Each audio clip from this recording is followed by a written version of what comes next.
Hello friends, unlock 4 का guidelines आ चुका है। तो चलिए हम उसके बारे में पूरा डिस्कस करेंगे। जो मेन पॉइंट है उसके बारे में हम डिस्कस कर लेते हैं कि स्कूल कब ओपन होगा, कॉलेज कब ओपन होगा, इन सब चीज़ों के बारे में देख लेते हैं। और अनलॉक 4 जो इसका जो गाइडलाइंस आया है 29 अगस्त को आया है और ये 4 सितंबर से लागू हो जाएगा। तो चलिए देखते हैं आगे देखिए, ये रीओपनिंग का है, guidelines for phase reopening unlock 4। इसमें जो भी बंद थे सिनेमा, कॉलेज, वो सब धीरे धीरे रीओपन किए जा रहे हैं। तो अनलॉक 1, 2, 3 तो सबको धीरे धीरे ओपन किया जा रहा है। तो अनलॉक 4 में देखते हैं क्या क्या रीओपन होगा। और ये देखिए, जो ऑर्डर नंबर है 40/2020 है, यानी कि मिनिस्ट्री ऑफ होम अफेयर्स का जो ऑर्डर नंबर है ये 40वां ऑर्डर नंबर है। जैसा कि आप कई जगह आप देखते होंगे, जैसे एसएससी हो गया, फिर अदर कोई भी गवर्नमेंट का जो नोटिफिकेशन आता है मैक्सिमम उन, अगर एसएससी का फिर किसी का भी आप गाइडलाइंस डाउनलोड करोगे ना, तो वहाँ पे ऐसे लिखा रहता है 2/2020, 3/2020 ऐसे सीरियल में लिखा रहता है। तो 2/2020 का मतलब क्या हुआ कि 2020 का उनका दूसरा नोटिफिकेशन है। एसएससी का 2020 का दूसरा नोटिफिकेशन है। अगर 3/2020 है तो 2020 का तीसरा नोटिफिकेशन है। तो इसका मतलब ये होता है, अभी जो एमएचए का नेक्स्ट गाइडलाइंस आएगा यहाँ पे हो सकता है 41 हो जाए, ठीक है। तो वो इंक्रीजिंग ऑर्डर में चलता जाता है, वो जैसे जैसे उनका बढ़ता है। तो देखिए, activities permitted during unlock 4 period outside the containment zone. जो अनलॉक 4 है ये केवल कंटेनमेंट जोन को छोड़ के बाकी जगहों पे सब कुछ ओपन किया जाएगा। उसमें भी कुछ कुछ ऐसी चीज़ें हैं जिसको अभी बंद रखा जाएगा, मैं आपको आगे बताता हूँ। बट लेकिन जो कंटेनमेंट जोन है उसमें अभी कोई चेंजिंग नहीं होगा। जो अनलॉक 3 में वहाँ पे जो कुछ भी बंद था वो अभी भी बंद रहेगा।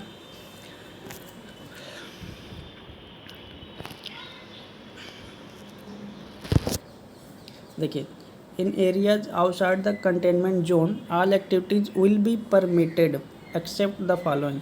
जो कंटेनमेंट जोन से बाहर के जो एरिया है ना, वहाँ पे सब कुछ ओपन हो जाएगा एक्सेप्ट द फॉलोइंग। जो मतलब नीचे दिए गए हैं ना, उन सबको छोड़ के सब कुछ ओपन रहेगा। तो देखिए, पहला क्या दिया हुआ है, school, college, educational and coaching institute will continue to remain close. जितने भी स्कूल हैं, कॉलेज हैं, सब कुछ बंद रहेगा, कोचिंग सब कुछ बंद रहेगा। And regular class activity up to 30 सितंबर, यानी कि 30 सितंबर तक आपका स्कूल, कॉलेज सब कुछ बंद रहेगा। फिर आगे दिया उसमें, ऑनलाइन और distance learning shall continue to be permitted shall be encourage. Online और डिस्टेंस लर्निंग जो है वो कंटिन्यू रहेगा, उसमें कोई प्रॉब्लम नहीं है, ऑनलाइन लर्निंग कर सकते हैं आप।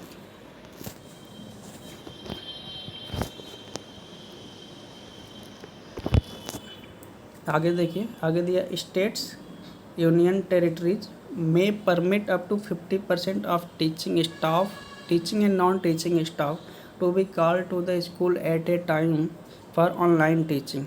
एंड जो ऑनलाइन टीचिंग जहाँ से, जो भी कोचिंग से या फिर जहाँ से भी होगा ऑनलाइन टीचिंग, वहाँ पे केवल 50% स्टाफ को ही बुलाना है। टीचिंग के लिए केवल 50% स्टाफ को ही बुलाना है। और ये जो भी होगा ऑनलाइन कोचिंग, ये केवल कंटेनमेंट जोन के बाहर से ही होगा। कंटेनमेंट जोन में अभी ऑनलाइन टीचिंग अलाउ नहीं है। और ऑनलाइन टीचिंग भी कब से अलाउ है, 21 सितंबर से आप टीचिंग, मतलब जो भी ऑनलाइन कोर्सेज हैं आप स्टार्ट कर सकते हैं 21 सितंबर के बाद। नेक्स्ट है आपका, अच्छा इसमें एक वर्ड दिया आपका union territories, UT. Union territories India में कितने हैं, लगभग 7 हैं आई थिंक, जिसमें आपका एक चंडीगढ़ आता है, दिल्ली है, पांडिचेरी है, अंडमान एंड निकोबार है। तो ऐसे करके 7 हैं जो आपके यूनियन टेरिटरीज हैं। संघ शासित प्रदेश बोलते हैं इसको हिंदी में। अब देखिए सी में क्या दिया हुआ है, student of classes 9 to 12 may be permitted to visit their schools, यानी कि 9 से 12वीं तक के जो स्टूडेंट है ना वो अपने स्कूल जा सकते हैं। बट अभी देखिए आगे क्या कंडीशन लगा है, in areas outside the containment zone only. जो कंटेनमेंट जोन के बाहर वाले स्टूडेंट हैं वो अपने स्कूल और कॉलेज जा सकते हैं, केवल 9वीं से 10वीं तक के जो 9वीं से 12वीं तक के जो स्टूडेंट हैं। For taking guidance from there teachers, और ये रेगुलर क्लास के लिए नहीं जाना है, केवल आपको डाउट क्लियर करने के लिए आपको अपने टीचर के पास जाना है, स्कूल या कॉलेज में जहाँ भी जा सकते हैं आप। तो आप कुछ ही टाइम के लिए जाएंगे आप डाउट क्लियर करने के लिए। और इसके लिए भी आप देखिए नीचे आगे क्या दिया है, this will be subject to written concept of their parents. ये आप अपने पेरेंट्स से रिटन लेके जाओगे कि हाँ यहाँ पे जाना है, इसके लिए जाना है।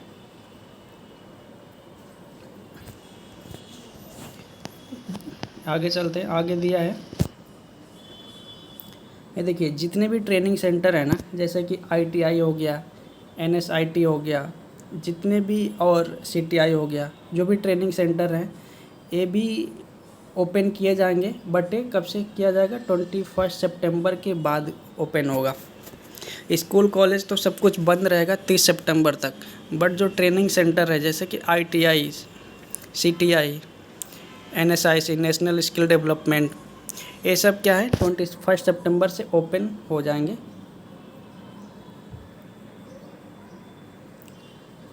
नेक्स्ट है आपका higher education institutions only for research scholar and PG student of technical and professional program require laboratory experimental work. These will be permitted by the Department of Higher Education in consultation with MHA based on the assessment of their situation and keeping in view incident of COVID-19। आगे देखिए इसमें क्या दिया हुआ है, देखिए अभी क्या है, आप जो PG कोर्स वाले हैं और PhD वाले हैं वो अपने उन स्कूल और कॉलेज जाके लैब एक्सपेरिमेंट कर सकते हैं। जिनका कि लैब एक्सपेरिमेंट होता है वो केवल जा सकते हैं अपने कॉलेज में। PhD वाले जा सकते हैं और PG वाले जा सकते हैं। PG वाले मतलब MA और MCOM वाले नहीं जाना है, ये MTech वालों के लिए। यहाँ पे लिखा हुआ है कि of technical and professional program, मतलब टेक्निकल बोले तो MTech वाले, इनका लैब एक्सपेरिमेंट ज़्यादा होता है उस टाइम, और MA MCOM इन लोगों का लैब एक्सपेरिमेंट नहीं होता है, तो इन लोगों को नहीं अलाउ है। देखिए नेक्स्ट है आपका metro rail will be allowed to operate with effect from 7 सितंबर। मेट्रो सेवाएं शुरू हो जाएंगी 7 सितंबर से, सभी शहरों में स्टार्ट हो रही है 7 सितंबर से। बट उसमें भी जो भी आपके गाइडलाइंस है उसके थ्रू ही जाना है। मास्क कंपलसरी है और सैनिटाइजेशन होगा उसमें हमेशा, और कुछ ही मेट्रो चलाई जाएंगी, फुल रनिंग में नहीं रहेगा, और उसमें भी डिस्टेंस देख के बैठना पड़ेगा। देखिए नेक्स्ट देखिए इसमें social, academic, sports, entertainment, culture, religious, political function and other congregation with a ceiling of 100% will be permitted with effect from 21 सितंबर। जितने भी सोशल कल्चर हैं, एकेडमिक कल्चर हैं, स्पोर्ट्स हो गए, जैसे जितने भी स्पोर्ट हैं, गेम हैं, IPL, ISL, PBL, जो भी गेम्स हैं, कल्चरल फंक्शन हो गया, रिलीजियस फंक्शन हो गया, जो भी है वो 21 सितंबर के बाद अलाउ होगा। और मैक्सिमम उसमें 100 पीपल ही आ सकते हैं, 100 लोगों से ज़्यादा वहाँ पे अलाउ नहीं है। और प्रॉपर थर्मल स्कैनिंग होगा, सैनिटाइजेशन होगा, उसके बाद ही अलाउ होगा। However marriage related gathering with number of guest not exceeded 50, यानी कि जो मैरिज फंक्शन होगा ना, जिसकी भी शादी होगी, शादी का जो पार्टी होगा वहाँ पे 50 लोगों से ज़्यादा अलाउ नहीं होगा मैरिज फंक्शन में। And funeral last rites related to gathering with number of person not exceed 20। जो फनरल सिस्टम है, दाह संस्कार होता है ना, दाह संस्कार में 20 लोगों से ज़्यादा नहीं अलाउ है। किसी का डेथ होने पे उसको नदी पे लेके जाना होता है, तो उसमें 20 लोगों से ज़्यादा अलाउ नहीं है। ये कब तक है? ये 20 सितंबर तक रहेगा इतना। उसके बाद आप दोनों में 100 पीपल अलाउ हो जाएगा। 20 सितंबर तक मैरिज फंक्शन में 50% एंड फनरल सिस्टम में 20% अलाउ है। 20 सितंबर के बाद 100 पीपल अलाउ है। अब आगे एक काफ़ी इम्पोर्टेंट पॉइंट है, देखिए कि cinema hall, swimming pool, entertainment park, theater and similar place will remain closed। मतलब जितने भी सिनेमा हॉल हैं, पार्क है, स्विमिंग पूल है, थिएटर, सब कुछ बंद रहेगा। However, open air theater will be permitted to open with effective from 21 सितंबर। देखिए, सिनेमा, पार्क, मूवी थिएटर और सब कुछ बंद रहेगा, स्विमिंग पूल सब कुछ बंद रहेगा। बट 21 सितंबर से क्या ओपन हो सकता है? केवल ओपन एयर थिएटर ही ओपन होगा 21 सितंबर के बाद। ओपन एयर थिएटर का मतलब क्या होता है? ये ओपन जगह पे थिएटर चलता है, मतलब पार्क टाइप का होता है। वहाँ पे सब कुछ अवेलेबल रहेगा आपको, आप वहाँ पे मूवी देख सकते हैं। और मूवी का जो टाइमिंग रहता है, मैक्सिमम नाइट शो रहता है, अप्रॉक्स 6 PM के बाद ही रहता है। तो उसमें आप कहीं भी बैठ के देख सकते हैं, आप अपनी गाड़ी में बैठ के देख सकते हैं। वो लोग हेडफोन देते हैं और वहाँ पे सीटिंग का भी अरेंजमेंट रहता है काफ़ी अच्छा, और उसमें काफ़ी अच्छा डिस्टेंस भी रहता है। तो इसके लिए उसको अलाउ किया जा रहा है। आप अपनी गाड़ी में या फिर कहीं भी बैठ के देख सकते हैं, उसको ऐसे बनाया जाता है। तो अपने इंडिया में तो अभी कम है, एक आपका गुड़गांव में है और फरीदाबाद में भी आई थिंक है शायद। बट और एक आपका वहाँ पे होता है, उड़ीसा में एक फंक्शन होता है, कोई यात्रा करके होता है, वहाँ पे 10 दिन का फेस्टिवल चलता है। तो वहाँ पे ओपन थिएटर लगाया जाता है। ये क्या है ना, यूरोपियन कंट्री में ज़्यादा है ओपन थिएटर। वहाँ पे क्या, लोग फुटबॉल के बहुत शौकीन होते हैं, तो वहाँ पे वो लोग फुटबॉल देखते हैं ओपन थिएटर में। तो अभी इंडिया में बहुत कम है, बट अभी लॉकडाउन की वजह से यहाँ भी उसका इंक्रीमेंट होगा, उन लोगों को फ़ायदा काफ़ी हो सकता है। और वहाँ पे स्नैक्स काफ़ी अच्छे मिलते हैं खाने के लिए। और ये भी 21 सितंबर के बाद ओपन होगा। अब नेक्स्ट देखिए, national directors of covid management. इसमें कुछ खास नहीं है, आगे मैं आपको दिखाता हूँ। Lockdown limited to containment zone. Lockdown shall remain in force in the containment zone till 30 सितंबर। ये जो कंटेनमेंट जोन में जो अभी लॉकडाउन है ना, जो भी अभी बंद है, जो भी कुछ है, वो 30 सितंबर तक रहेगा। उसके बाद जो नई गाइडलाइंस आएगी उसमें कुछ उसको रीओपन किया जाएगा।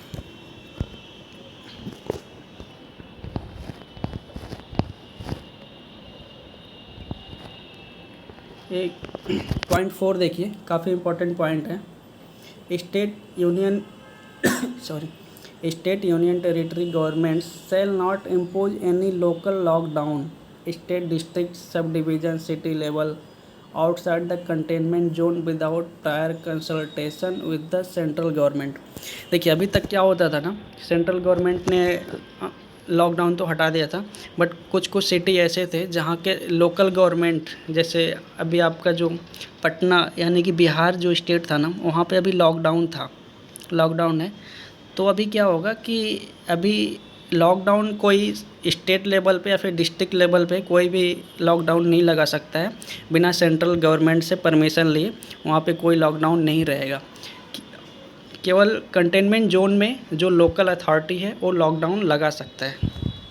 कंटेनमेंट जोन के बाहर लोकल अथॉरिटी को कोई परमिशन नहीं है कि वो लॉकडाउन खुद से लगा सके। 5वां देखिए, no restriction on inter state and intra state movement.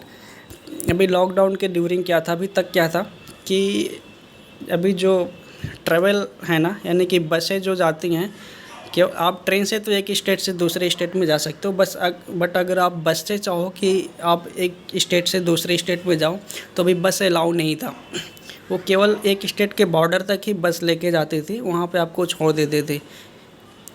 But अभी ये हट गया है, तो अभी बसें एक स्टेट से दूसरे स्टेट में जा सकती हैं, ट्रैवल कर सकते हैं आप बस से, कोई प्रॉब्लम नहीं है उसमें, या फिर अपनी पर्सनल गाड़ी से।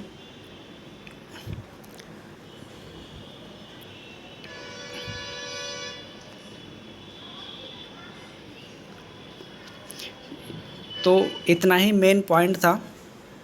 तो अभी चलिए ये आपका मेन पॉइंट यही था।